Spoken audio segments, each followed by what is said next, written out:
Hi, welcome back, and thanks for sitting with me again through another adventurous thoughts ramble. Um, yeah, I've had a lot of things that I'm excited to start talking about based on things that I am studying and researching right now. But ironically, whenever I sit down to actually do one of these, then all I want to do is, use it more for processing or I think there's an element here with astrology that has been very helpful to see and have some like context or language around, and that is the insane amount of third house energy that I have in my chart. So for those who are unfamiliar, the third house is ruled by Gemini. It is all about like communication and like curiosity. It's like our curiosity drive. It's a very kind of, I would say, not the deep diving kind of research. It's much more the surface level kind of skim into a million different buckets. It also relates to travel, but with Gemini, it's like short distance travel, whereas with Sagittarius, that's more about like the long horizon journeys, like traveling abroad to another country, versus Gemini might be a bunch of road trips in the vicinity of where you live. So I have a lot of action in the third house, and for me, I feel like that has been an area that I've really wrestled with in my chart. I feel like in groups, I typically stay very quiet, or at least I used to stay very quiet. Like when I was really young, I was very outspoken or verbose, and that I think was maybe a thread within my personality that led to some of like the bullying I experienced as a kid. And I, then shut that part down and said, okay, people don't take well to that. They don't like that in me. So I will morph who I am, because apparently we all think that we can actually do that. But I, somewhere along the way, started to kind of speak up again and just allow myself to have more of like a presence or a personality in group dynamics. And then I think throughout my whole 20s, it just felt very performative and not necessarily in an inauthentic way, but it took a lot of energy, because it was not, I guess like stemming from just like the place of here's what I want to share, or here are all my deep true thoughts and beliefs and opinions. It was more so just staying in the realm of like the witty jokes and the quips, the like sense of bravado, or like not necessarily false confidence, but just kind of leaning into confidence, whether I necessarily felt it or not, and fake it till you make it, I guess. So, again, stuff that I suppose to some extent a lot of us do. So it's been really nice to see the third house energy from a lot of different angles throughout my life, and to say I clearly do have a very active drive to write, to speak, to share, and communicate. I have a lot of thoughts that are always rattling around in my brain, and if I am not giving them an outlet, all of that energy becomes very destructive, and it just kind of burns a hole in the back of my head. Rather, I could use that in a constructive, creative, manner that may actually contribute something to someone, and that is probably a preferable option. So versus again trying to shrink it and judge myself for it, rather than trying to pretend it's not there or twist it and morph it into something that I think again is like safer, or that people will like. And yeah, that's just a really heavy weight to live under. So, can't say it's all gone. I still can feel it. I think the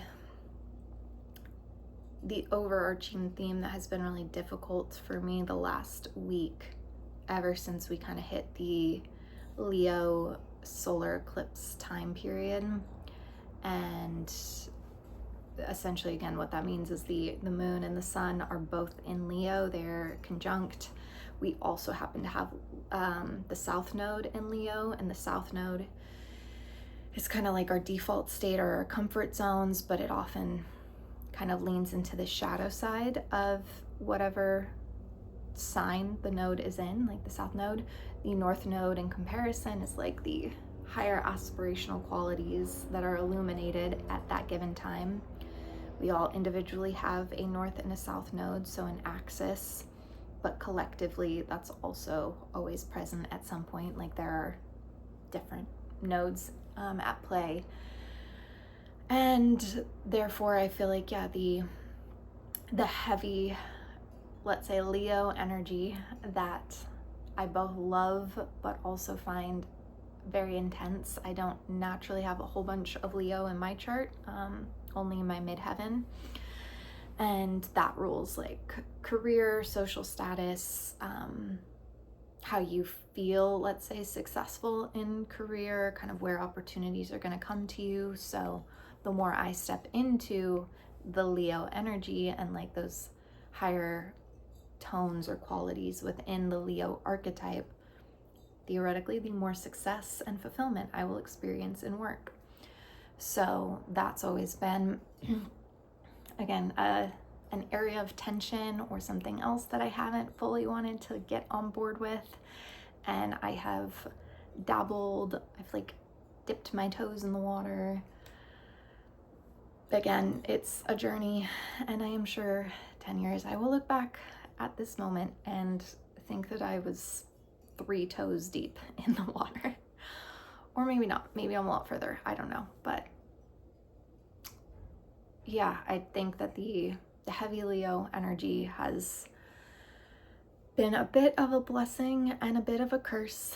And collectively right now, we're having to face like that cosmic spotlight being shown on the areas where we are, let's say, just like too hard on ourselves, because a lot of like the struggles of a Leo, again, energy or archetype, a lot of those shadows come into play when pride, guilt, or shame get triggered. So I think Leo kind of holds a lot of that energy for us, of saying that, you know, when we feel, yeah, just that wave of shame wash over for XYZ reason, when we are too hard on ourselves, it's similar to Virgo, coming into Virgo right after, but it takes on a different flavor because Leo is like childlike innocence, and Leo really wants to just open and be very, like, very big-hearted, very trusting, very performative in the way that a exuberant 5-year-old would be. There's no thought of what other people are gonna think. There is no need to like perfect it. And then it's kind of like the journey that happens throughout the different signs of the zodiac, and the process, or yeah, kind of like unfolding narrative as you move from one sign to another, is that with Leo, it's like the wound happens after the childlike, full, open, exposed, bold self-expression. The wound sets in of, oh, if that isn't received well, it doesn't go well. Leo experiences shame, pride, being wounded in that way. Like, again, I want to curl up and never be acknowledged again. That then kind of leads us into Virgo with the hyper critical, hyper analytical, perfectionistic to the umpteenth degree like Virgo is now, I've been burnt, I've learned my lesson, and in order to not let that particular wound happen again, I will just try to micromanage and control every single aspect of how I am expressing myself or sharing anything, and then it won't happen again. And then Virgo learns its lesson and says, okay, now I'm just stuck in analysis paralysis and I can't get anywhere and this is not helping. So therefore then we move into Libra after, and Libra is the epitome of balance. Like, Libra is always seeking balance, it's seeking harmony. It knows deep down that in order to heal the wounds of Virgo, that it has to be progress and not perfection, that we have to pick our battles, that we can't aspire to greatness and never take a step out. And it might be messy and it might be imperfect and it might be clunky, but that's just gonna have to be good enough, and we're just gonna have to roll with it. So again, it's just kind of like as you move through the 12 signs and you look at it through that like circle of life narrative arc that's just kind of looping throughout the collective, that's looping throughout the individual. Again, it's been really cool with the astrology study I've been doing lately.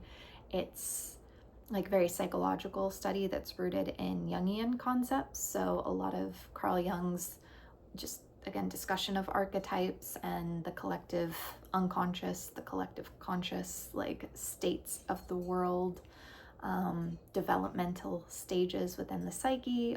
All of that is kind of encapsulated into what I've been studying. So yeah, I think it's just been extremely valuable and fun and enriching, but having all of this information, let's say, where I am taking a very big magnifier glass to the inner world, the inner landscape, which I'm already just prone to do as a Scorpio moon, Scorpio rising, Aquarius Mercury, lots of third house action. Like, I'm already endlessly curious, and I want to direct that curiosity into the depths of the unconscious mind, and all of my motivations in any moment ever with any person. I want to know everyone else's motivations. I want to know all of their deepest fears and secrets. I just like have this burning need to know. So when you layer on top of all of that, that being my personal orientation, let's just say, you layer on top of that the heavy Leo energy we've got still in the air. Thankfully, we're about to come into Virgo season, but I also don't know if that's if that's going to be a saving grace for me at all mentally right now. Yeah, that Leo South Node and those fears, I think, like kind of bubbling up in me more of, you know, like a lot of just pride has been, I think, at the forefront. Moments where I feel both in negative and positive ways, like prideful. I feel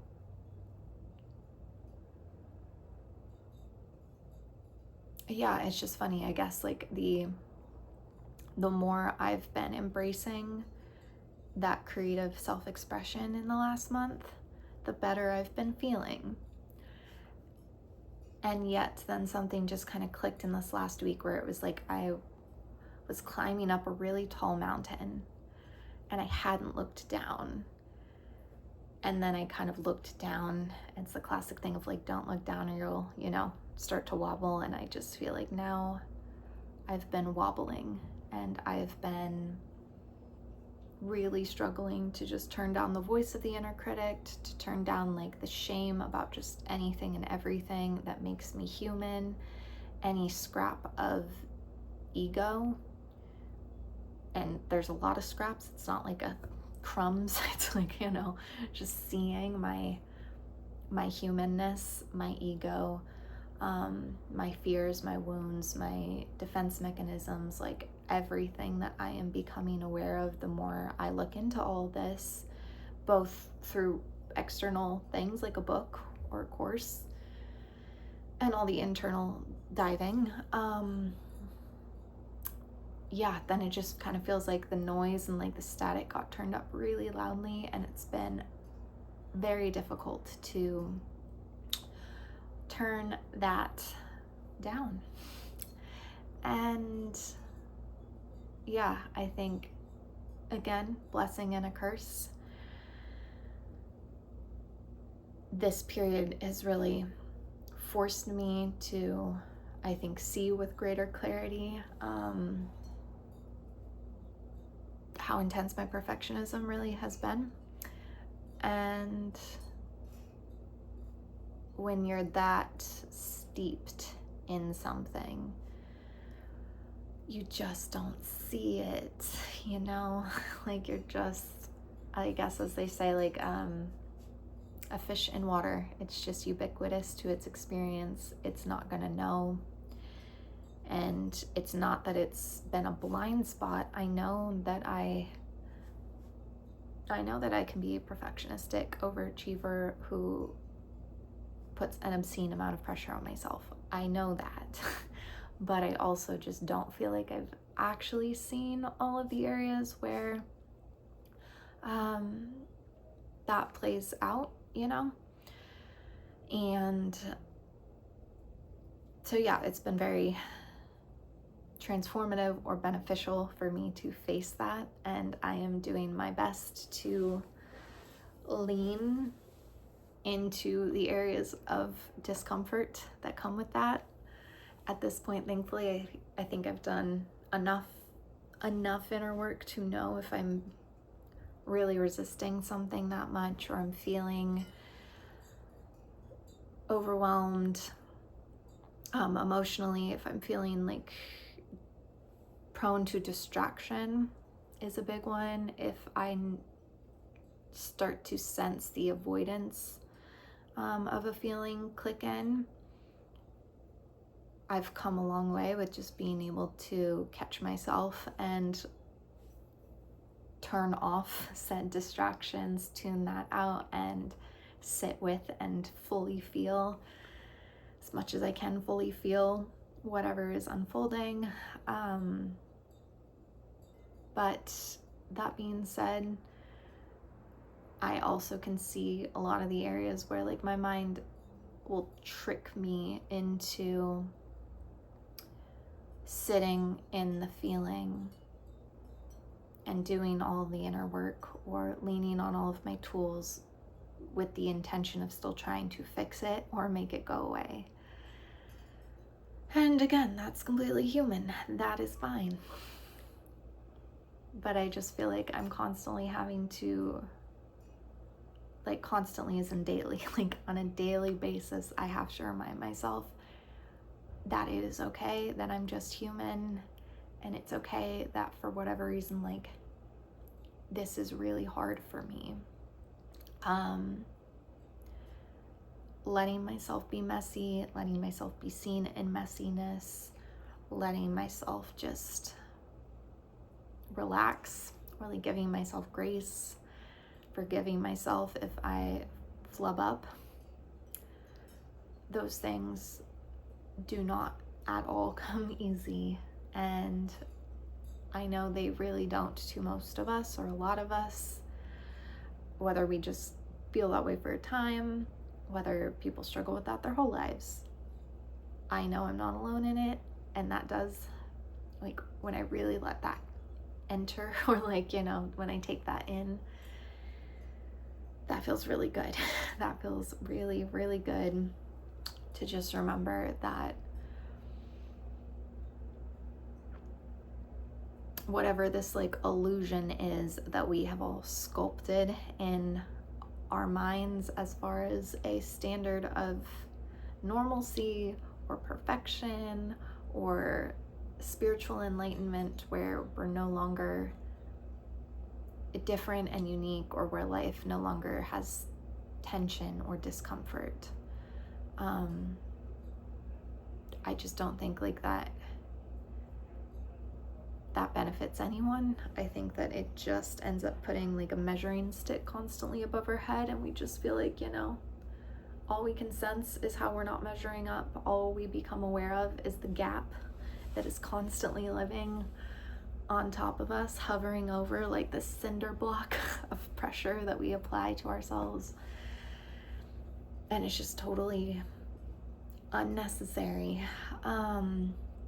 That being said, I think when we remove said measuring stick and cinder block pressure is gone, then I think we tend to naturally just be free to be like higher versions of ourselves. And I think the moments where I am the most self-compassionate, self-accepting, where I have experienced genuine love for myself, those are the moments where I'm just naturally more generous. I'm naturally more courageous. I feel like I can, just like be a part of the world. I don't feel avoidant of people or situations. I feel okay with being seen or being connected to this life experience. And the moments where I put the measuring stick back up and I am comparing or somehow wishing that everything I had said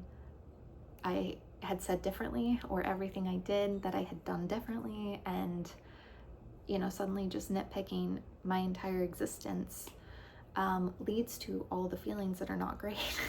And again, it doesn't benefit me or anyone else.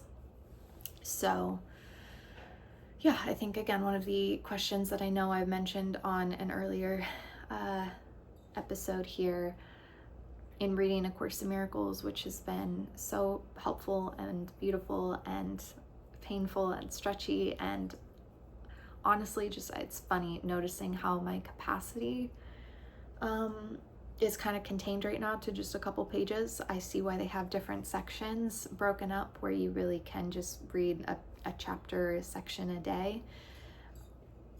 I get so squirrely, like physically squirrely when I'm reading it. I can read other books right now and have a pretty good sustained bit of focus. But for whatever reason with this book right now, it's like I can literally feel my ego self squirming in her seat, and the instinct to distract or pull away my focus gets very strong. And so again, just observing it. It's fine if my capacity is a couple pages a day. Couple pages a day is great, so we're just moving forward with that. But one of the still open-ended questions in my mind that I have not fully, I'd say, understood, integrated, wrapped my heart or my mind around is if the ego really is this like miscreation that we as humanity, we made it. It did not come into this world with us, but because this world now has established it as the norm, and at least, again, this is completely paraphrasing in my perception of it, my interpretation could be totally off base, but how I am interpreting this right now is that if this is, kind of a layer that got put into our brain and that the world reinforces, but there is another option of living like more from that open-hearted, God center, like right-mindedness, as they say in the book, versus wrong-mindedness. I guess where does that leave us with individuality, personality, and separation, because I've always conceptually understood the idea that separation is an illusion, or that we are all one. And again, from like the part that is true and the part of me that's invisible, the part of me I can feel but that I know is not my body, it's not my mind, it's not my personality. I can feel both for me, I can have that sense of where like one starts and kind of where the other one then starts beyond that. Does that make sense? I don't know.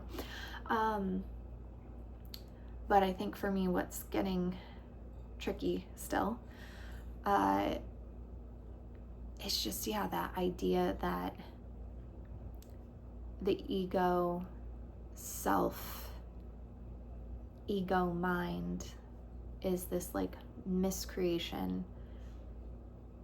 But I guess that's where, again, like, is the goal, because I just need to know the goal, is the goal of this work that I'm doing in this life to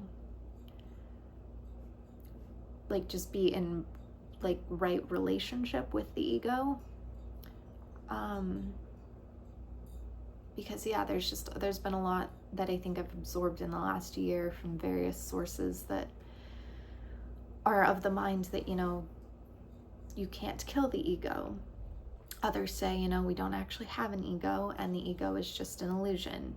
A Course in Miracles would echo that, but it is a miscreation and it's real to us, which therefore kind of makes it just a delusion that we all collectively participate in. We all, again, reinforce it for each other.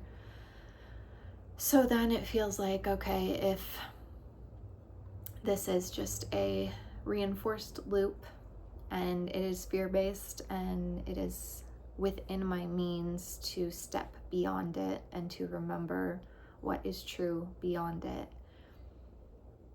I guess then how does one feel or experience separation through the lens of this world where I still experience being Rachel Leadham, and I have a personality and you have your personality, and we are distinct, separate, unique, special people who are connected and are part of the same source, but there is difference, and there's supposed to be difference, but there isn't supposed to be the fear-based ego mind.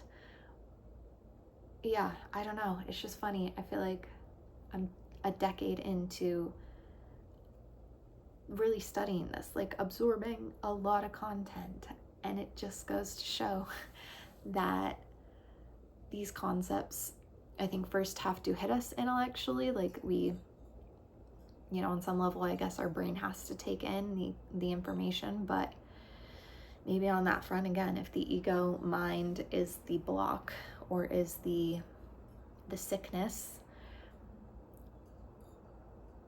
then maybe this information is just really never going to break through. Like this information is not going to break through to the ego mind. Maybe it's more so about like strengthening the other voice inside of me, and that other piece that, again, I do feel like I feel very connected with it, and I feel like there are a lot of moments where I can sense the fork in the road of, do you choose fear or do you choose love? Even if love comes from discomfort, even if love means facing the fear, even if love means standing alone, even if love means, doing the uncomfortable, icky thing that we're resisting. And I still am, in both situations, a distinct personality. I'm still individual. I just am also here, like, more clear-sighted and perhaps connected to God, source, love, letting that light actually move and flow through me. And then in the other one, I get blocked up, and I think my way is better, and I think I have to do it all alone, and I think I'm in this life alone, and therefore I cut myself off from people, places, things, experiences. So I don't know. Essentially, this is, again, the meanderings of my mind, and why I decided to call this originally Adventurous Thoughts, because I will spend a good portion of my day, every day, traversing all of these questions. So I'm gonna leave it there for today, because I want to try and keep these a little bit shorter. And thanks for listening and being on this weird human journey with me.